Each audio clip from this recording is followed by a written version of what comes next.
ప్రారంభోత్సవాలు, శంకుస్థాపనలు చేశారు.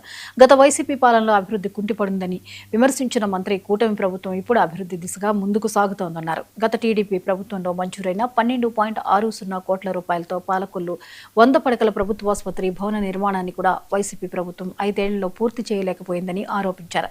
పాలకొల్లును అభివృద్ధిలో అగ్రగామిగా నిలపడమే లక్ష్యంగా పనిచేస్తున్నానని మంత్రి నిమ్మల రామానాయుడు తెలిపారు. పాలకొల్లు నియోజకవర్గం అభివృద్ధిలో ఆదర్శంగా ఉండాలి, అగ్రగామిగా ఉండాలి అనేటువంటి ఆలోచనతో ఆ రోజు 14-19లో మనం పనులు చేసుకుంటే వెళ్ళాం.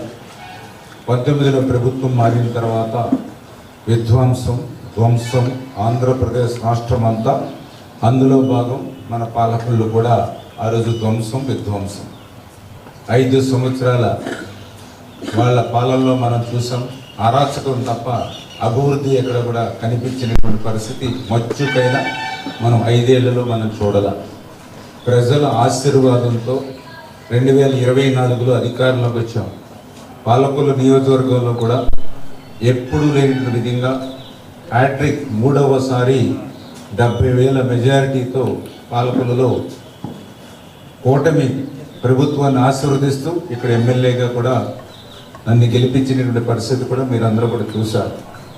అది నాలో మరింత బాధ్యతను పెంచింది. నాలో ఇంకా అభివృద్ధి చేయాలనేటువంటి పట్టుదలను పెంచింది. ఈ యొక్క ప్రజల రుణం తీర్చుకోవాలనేటువంటి భావన మరింత పెరిగింది. అందుకే ఆ కసితో, ఆ పట్టుదలతోటే ఈ 2 ఏళ్లలో సెలవు అనేది లేకుండా, ఆదివారం అనేది లేకుండా, అర్ధరాత్రి అవుతుందనేటువంటి ఇబ్బంది లేకుండా, ఒకవైపు ఇరిగేషన్ మినిస్టర్గా బాధ్యతలు స్వీకరిస్తూ మన పాలకొల్లు నియోజకవర్గం అభివృద్ధిలో ఆదర్శ